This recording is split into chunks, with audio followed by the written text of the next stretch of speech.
Hello guys, welcome back to the channel with the One Piece chapter 1065 review.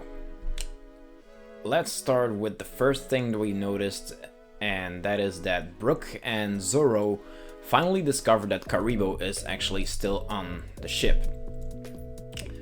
After their little talk, we actually got to know that they actually made a deal where Caribou was going to be able to leave the ship, or he was going to be dropped off somewhere else on a different island that was not Wano. So actually I did not remember that. I'm not sure if we already knew about that deal, but I do not remember it. But it's possible that we actually already knew that. So maybe it's just me that didn't remember it. But anyway, then we see the Straw Hat pirates, apart from Luffy, Chopper, and Jinbei, entering the lab, and of course also not Brook and Zoro as they are on ship duty, but all the others are actually going inside of the lab. And once they enter the lab, Lilith disappears, and Edison, who is in another Vegapunk satellite, actually tells them to keep on walking. And as they keep on walking, they finally discover a Seraphim, and they have a little discussion as to who it actually is, because he resembles Jinbei a lot. Of course, he is a copy of Jinbei. Later we even see that he has the abilities that Jinbei has, like the Fishman Karate and stuff like that, and actually also has an upgrade, as he now appears to have a Devil Fruit. I'm not sure whether it's a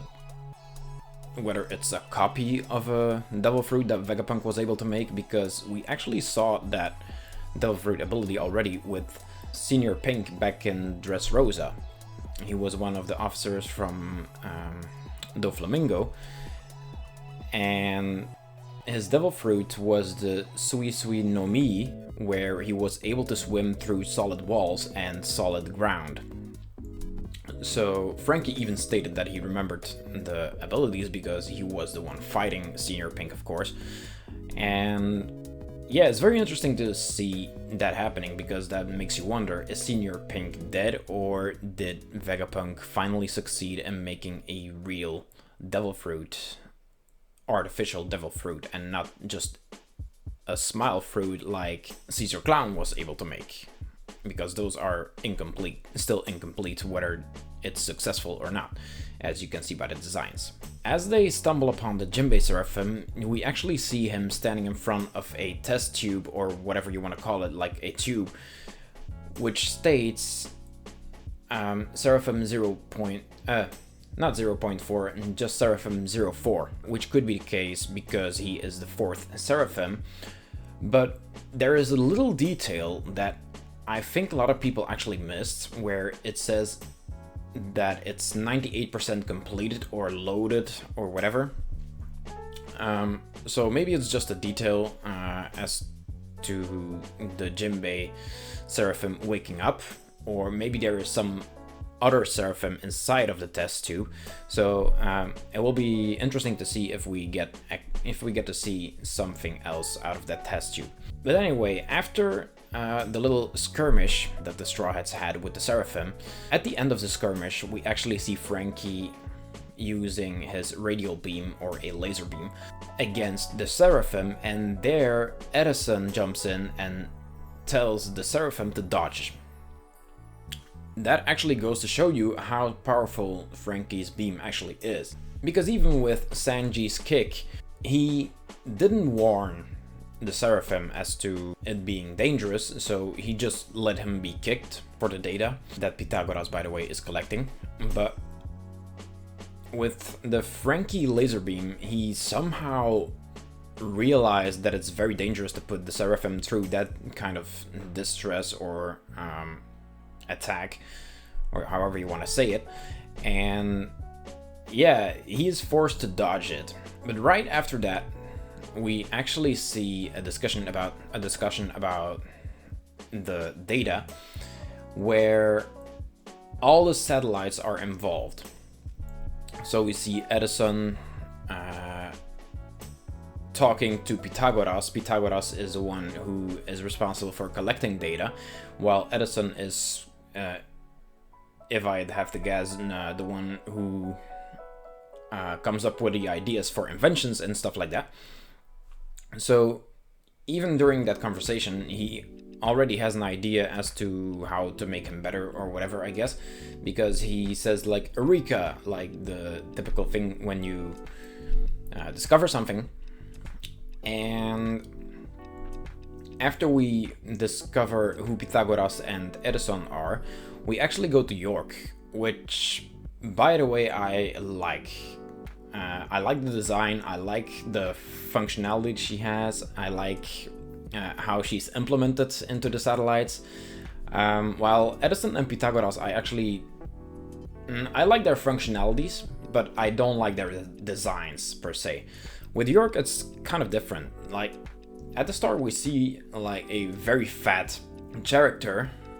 Like we see a very fat character with a 600 BMI body. Right after she snacks, she goes to the toilet to take a dump, and right after the dump she becomes like a very slim girl and goes back to sleep.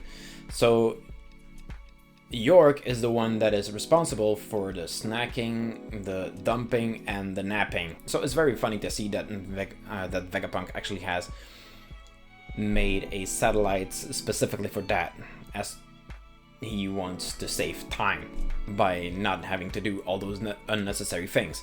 So having one personality do all that for everyone is very, very clever. And that's why I actually really like it. But after York, we finally get to see Shaka. And Shaka is the logic one. So we actually do not have a clear role yet as to what Shaka does, Lilith does, and Atlas does. But as for Shaka, we kind of get a little idea as she, or he, better said, I think it's a he, as he was calling Dragon to discuss some things, and now even took safety measures against the Straw Hat pirates when they entered the lab by putting on the Dom shoes. So by putting on the Dom shoes, he actually made sure that the Straw Hat pirates would be immobilized as long as it's necessary.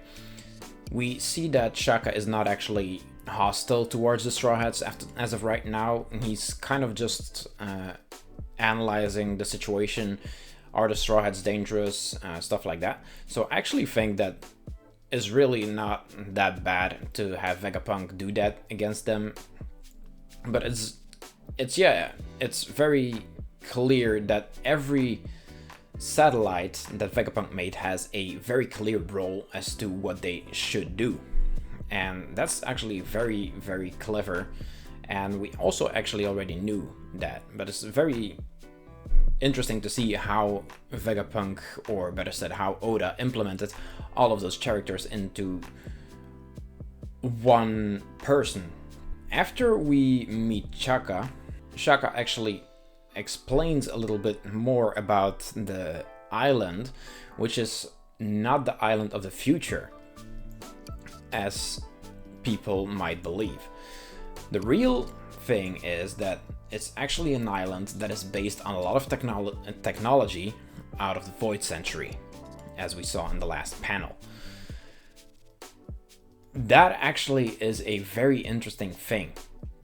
Again, we go back to the Void Century, where we do not know a lot about, and I'm sure that Robin will love to hear all of that, as she comes from the island, the archaeology island, where the buzzer call was called upon. So it's going to be very interesting to see how Robin reacts to all of that, finally getting to know about the Void Century and stuff like that. And Frankie, of course, being crazy as he is about all the tech, is going to be very fun to see all that. But a very interesting thing that I noticed that Oda is doing in this chapter was that he addresses real life problems as of right now. Like, when they were going upstairs, they were talking about energy. A lot of people having trouble with energy as of right now. Of course, with the fossil and electricity, fossil fuel and electricity and stuff like that, because of multiple reasons. We all know them. I'm not gonna mention too many details about that, but yeah, it's very interesting to see that Frankie has a discussion about limitless power supply and whatever with Vegapunk. Vegapunk saying that he wishes he had the sun or something like that. I don't really remember what he said, but there was something about a sun. And then at the end, where we saw the ancient technology, it actually made me realize that, not realize, it actually made me think about how in real life we also have that. Like with the pyramids, there is technology that we do not know about, and still to this day we do not understand how things were done in that time. There are technologies that have been lost for centuries, and right now we do not know how to do things that we did in the past. Like, how did they make the pyramids, for example? The stones are so close to each other and cut so precise that it's impossible to have done by hand or stuff like that.